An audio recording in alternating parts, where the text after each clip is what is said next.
इमाम हसन ना अपनी एक बीवी से नाराज हो गए, तो इमाम हसन की नाराजगी बढ़ गई, इरादा हो गया तलाक देने का। तो इमाम हुसैन ने पूछा, कहा भाईजान सुना है भाभी से नाराज हैं, तलाक देने लगे। तो आप फरमाने लगे, हुसैन तूने कुरान तो पढ़ा होगा? कहा भाईजान पढ़ा है। फरमाया अल्लाह कहता है हुन्ना लिबासुल लकुम व अंतुम लिबासुल लहुन, मर्द औरत का लिबास है, औरत मर्द का लिबास। फरमाया मेरी बीवी में कोई खामी होगी भी तो मैं छुपाऊंगा कि तुझे बताऊंगा? मैं नहीं बताता, है सही लड़ाई पर मैं तुझे बताता।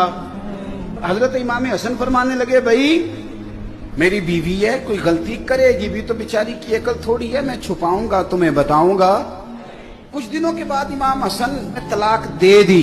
तो इमाम हुसैन कहने लगे, भाईजान अब तो तलाक दे दिया, अभी बता दें क्या झगड़ा था? तो फरमाने लगे, हुसैन छोड़, वो गैर महरम बीबी हो गई है, हम किसी गैर की बातें क्यों करें, हम किसी। तो इमाम हुसैन ने फिर उठ के भाई के हाथ जो में कहने लगे, मजा आ गया है, मैं कितना खुशबख्त हूं जिसे अल्लाह ने हसन जैसा भाई अता फरमाया है।